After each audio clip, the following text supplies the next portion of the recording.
Assalamu alaikum, bar kanmu da sake saduwa a cikin wannan shirin na rai dangin goro. Shirin nan da ke ilmantarwa ya faɗakar kuma ya nishaɗantar da masu sauraro. Sunana Ahmad Isa. To yau ga mu ɗauke da wani littafin da muke fata masu sauraro za su biyo mu sannu a hankali domin jin irin saƙo ko saƙonnin da yake ɗauke da su. Sunan littafin namu zumuntar kenan. Littafin zumuntar kenan Sumayya Abdulkadir ta wallafa shi, kuma kamar yadda na faɗa muna fata za a biyo mu domin jin saƙonnin da ke cikinsa. To Sumayya Abdulkadir ta so mu rubuta littafin zumuntar kenan kamar haka. Da ka dosa garin gidan za ka fara hanga daga gabas maso kudu na garin. Tangamemen gida da aka yi wajen rufi na zamani, wanda wani irin girjejen gate na bakin karfe ya zagaye da aka fi kira da mahadika ture. Ɗauke yake da estate guda wanda ya haɗe gidaje na zamani wato flats guda 15. Idan ka ɗaga kanka sama, rubutu ne da aka yi da ruwan gwal mai sheƙi, an rubuta gidan Alhaji Abubakar.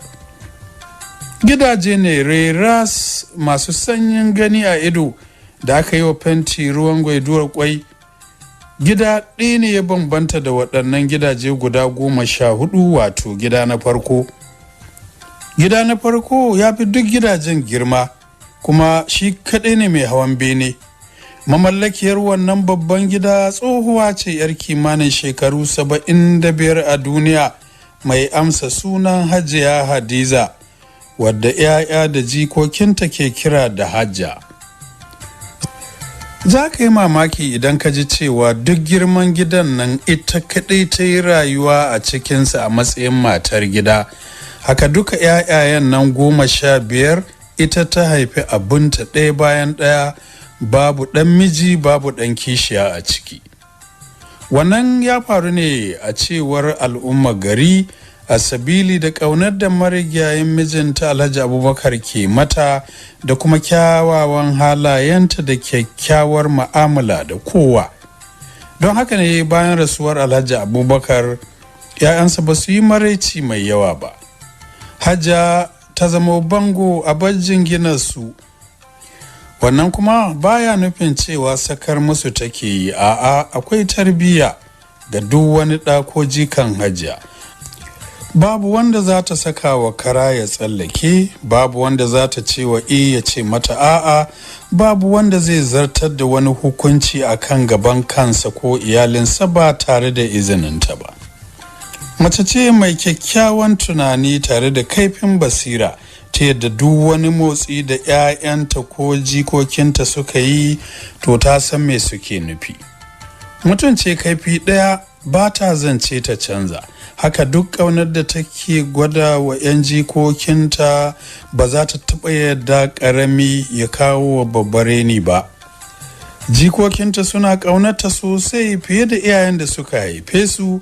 Yawanci da ɗaya suka zame kayansu suka dawo nan babban gida, kamar yadda suke cewa gurin Hajiya, don a ce wasu sun fi jin daɗi gidan Hajiya. Abinci kala-kala sai wanda suka zaɓa, tana kuma ba su labaran hikaya da tatsuniyoyi na dabarun zaman duniya. Tana rungume su komai girman su, ta rarrashe su, ta ji abin da ya dame su idan iyayensu sun bata musu rai. Amma hakan baya hana idan kai laifi ta sanya barau, wato mafi zafi cikin 'ya'yanta ya hukunta ka, don dai ita dai ba ta iya dukan jikokinta in ba da mafici ko rankwashi ba.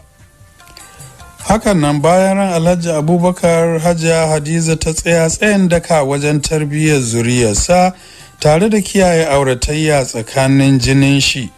Har yau har gobe Hajiya Hadiza na bisa ƙudurin mijinta Alhaji Abubakar na gama auratayya tsakanin jinin shi. Suna so ko ba sa so, in ya so daga baya su suke sanin yadda suke yi su shirya su so juna a bisa dole har su zo suna gode mata. Haka ne ya haifar da yaduwa da faɗaɗa haɗi da watsuwar zuri'ar Alhaji Abubakar cikin garin da wajensa, inda kuma duk suka shiga dole a gane su saboda kamanninsu da tsagar da ke gefe da gefen fuskar kowannensu, wanda wanzamin gidansu ke yi wa kowane yaro da kowace yarinya ranar raɗin sunansa. Duk da cewa sun keɓe kansu cikin estate ɗinsu, sana'ar neman abinci ko aikin gwamnati na fidda su cikin gari. To a cikin gidan Alhaji Abubakar bayan jikokinta akwai dangin mijinta mai rasuwa da 'ya'yan 'yan uwanta Kaltumi da Kubra, dukansu zaurawa ne, kuma da yake sun manyanta sai suka zamo masu jibantar ayyukan gyaran gidan da harkar dahuwar abinci, duk da cewa da akwai wadatar masu aiki a gidan.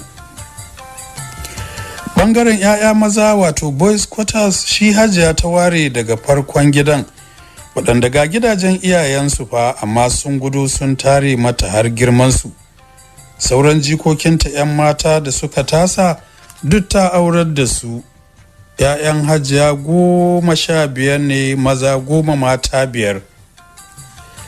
To asali Alhaji Abubakar marigayi hamshakin mai arziki ne na da can shekaru aru da suka wuce. Asalin shi mutumin garin Giwa ne, iyaye da kakanni. Sana'a shi noma na kayan abinci, wato su masara, gero, acca, dawa, alkama, shinkafa, dankali, doya da kayan miya su yake nomawa duk shekara a loda a motoci zuwa kasuwannin garuruwa masu bukata. Kuma da wannan sana'ar ya yi arzikin da kowa ya gan shi da shi. Ya mallaki tafkan gonaki sama da 10 a cikin Giwa, waɗanda shi ma gada su yi. Gidajen haya bila addadin a cikin Giwa da Kaduna har ma da Zaria. A duk shekara yakan nome amfanin gona mai yawan gaske. A nan ake loda su a buhuna zuwa kasuwannin garuruwa daban-daban. Zai yi tsayi in fayyace ko in lissafa sunayen zuri'ar marigayi Abubakar ɗaya bayan ɗaya, amma babbansu shine Alhaji Muktar Abubakar, wakilin kasuwancin kayan gonarsa na reshen jihar Kaduna baki ɗaya, don haka zaman shi da iyalan shi ya fi yawa cikin Kaduna. A can ya sayi tangareren gida yake zaune da iyalan shi, duk da gidansa na nan cikin estate in sun zo sallah ko biki budewa kawai suke yi su share su shiga. Sai Ahmadu Abubakar, shi ɗin professor ne a jami'ar Ahmadu Bello da ke nan Zaria a tsangayar harkokin gona da kiwo. Gidan da yake zaune a halin yanzu na nan cikin jerin gidajen malamai na ABU Zaria. To kamar baban Kaduna wato Alhaji Muktar shi ma gidansa ne na biyu a estate.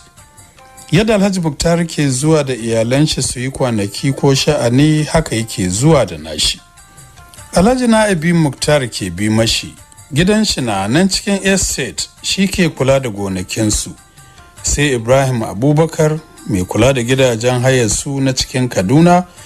Barau Abubakar shine ke kula da rarraba amfanin gonakinsu zuwa garuruwa, shi ma cikin estate yake shi da iyalan shi. Awwal Abubakar, Sani Abubakar, Sadi Abubakar da Salisu Abubakar kowanne da bangaren da yake jagoranta cikin hanyar neman abincinsu. Sai an ta Hauwa wadda ke auren ɗan aminin marigayi Abubakar, wai shi Alhaji Sabi'u Kwangila da 'ya'yanta 5 suna nan cikin Kaduna. Yaya Ladidi ke bi mata, ita kuma Zare take aure. Sai yaya Hafsatu da ke aure nan cikin Giwa. Anti Rabi wato autar Hajiya ita ce kadai mai karancin shekaru a cikinsu, yar kimanin shekaru 27. Shekarar baya ne aka yi aurenta da yaya Mufta ɗan ƙanan Abubakar, wanda aiki ya wulla shi Kano, yana aiki da gidan wayar sadarwa. Kwarin jiki irin na Hajiya Hadiza wannan ba zai rasa nasaba da jin daɗin da take samu wurin 'ya'yanta ba, domin a kulliyomin kamar ana ƙara mata ƙwari da ƙurciya ne. Ba za ka yadda da tarin shekarun da take da su ba a fuska da yanayin jiki. Ita kanta ba dukiya kaɗai ta mallaka wurin marigayi mijinta ba. Marigayi mijin nata Alhaji Abubakar shine ɗan garin ba ita ba, ita aure ya kawo ta. Bayan ran shi ba ta tsallake ta bar wannan muhallin da suke ciki ba ita da 'ya'yanta. Tana ƙoƙarin haɗa kansu ba tare da sun yi wa mahaifarsu nisa ba don ƙara killace zumuncinsu. Ba su auro mace ko namiji sai cikin zuriyarsu wato jinsinsu. Wannan ne ya sanya suke kama da juna, inda duk ka gansu in ka san ɗaya daga cikinsu za ka gane su. Farare tas masu dogon hanci da yalwar idanu da girma da tsayi, da an gansu an san su, in ba ta tsagen ba to ta kamanninsu, daga matansu har mazansu.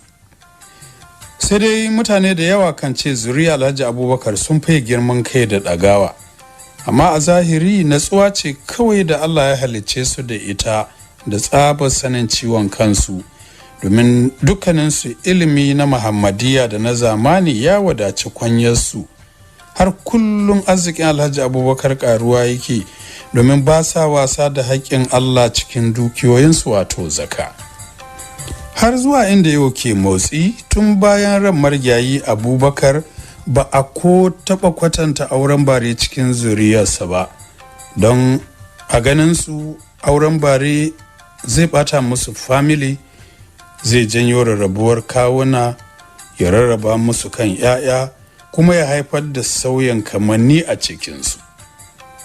Hajiya duk da kasancewarta mace ce mai fada yawancin lokuta, amma fa in ka iya wahalinta ka fahimci abin da take so da wanda ba ta so, to ta fi ruwan sha sauƙin sha. Haka gaba ɗaya 'ya'yanta suke lallaba ta, suke faranta mata. Ba ta da cututtuka da tsofaffi ke fama da su ko ɗaya. Musamman babban ɗanta Alhaji Muktar ya fi kowa iya zama da ita da tattalinta da yi mata biyayya a bisa dukkan umarninta. A cikin yasa ɗin akwai babban masallacin da suke haɗuwa su yi dukkan salloli 5 a kan lokaci. Ɓangaren maza daban, an sanya labule tsakaninsu da ɓangaren mata. Yaransu da manyansu da wuya ka ga suna sallah a cikin gida in ba da wata babban lalura ba. An hore su da sallah da kula da lokacin yanta. Da zarar baba barau wato limamin gidan ya yi kiran sallah, kowa zai aje abin da yake yi ya je ya ɗaura alwala ya tafi masallaci ya bi jam'i, maza da mata, yara da manya, 'yan mata da samari. A gefen masallacin ƙaramin ɗakin shan magani ne wanda suke biyan likita guda duk wata, da nurse suke kula da lafiyarsu da ta yaransu akai-akai. Haka babbar kasuwa, ɓangaren kayan abinci, duk rabi shagunansu ne, suna hada-hadar tafiyar da harkokin kasuwancin su rai kwance hankali kwance. Dukkan mazan fannin aikin noma suke karanta a jami'ar Ahmadu Bello da ke Zaria. Matan ne kowace da ɓangaren da ta karanta. Anti Hauwa ta karanci ɓangaren ilimi ne, don haka malamin makaranta ce. Yaya Hafsatu home economics ta karanta, Ladidi quantity survey ta karanta, Rabi kuma political science ta karanta. To da yake Musbawa mijinta a Kano yake aiki, ya samar mata aiki a Kano a gidan rediyo, ko haihuwa fari ba ta yi ba. Allah ya albarkaci wannan family da natsuwa da biyayya ga mahaifiyarsu Hajiya. Babu mai zartar da hukunci a gidansa ko akan iyalinsa face da saninta da amincewarta.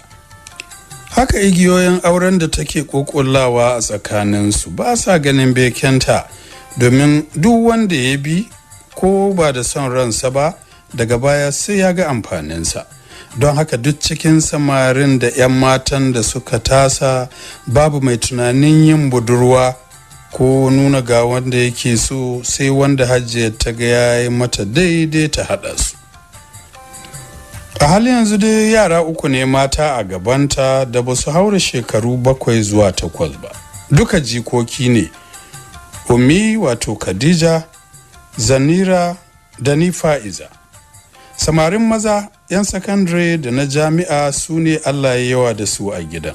Duk sun baro gidajen iyayensu sun tare a bus kwata ɗin Hajja. ba ta nuna damuwa sam, kamar yadda ba ta takura da zamansu. Ita daɗi ma take ji duk inda ta juya ta gansu tana bari-bari ko suna hirarsu ta jika da kaka cike da ƙauna da fahimtar juna. Daɗi take ji ta ga jikokin nan nata sun zagaye ta, wannan ya tsokani wannan, wancan ya tsokani wancan, ta yi ta shari'a, ta yi ta bari-bari ko ta kai musu duka da mafici. Sai dai Hajiya ta raini jikokinta da kyakkyawar tarbiyya ta yadda babu yadda za a yi kaga ƙarami ya kawo wa babba reni ko kaga macen da ta tasa ta zauna kusa da maza. Hakan nan duk motsin da ɗayansu zai yi to a kan idonta ne. Yanzu kan hankalinta duka yana kan 'yan matasan jikokin nan nata mata guda 3 da suka saura a gabanta. Ta dage wurin tarbiyyatar da mu, wato ni Fa'iza, Ummi, Hadija kenan da kuma Zanira. To ya yi Fa'iz ne ga babban ɗan Hajiya wato Alhaji Muktar, kuma rayuwar shi ta dawo gidan Hajiya ne tun daga shekarun yaye, ba kamar mu ba da muka dawo gidan da wayanmu. To ƙaunar Hajiya da Fa'iz daban ce da duk sauran jikokinta, saboda shi aka fara sanya wa sunan marigayi Abubakar, kuma a ce wata kullum ya Fa'iz shine photocopy, wato mai tsananin kama da marigayi Abubakar. Yaya kuwa ba za ta so Fa'iza Abubakar ba? Tuma saro, assalamu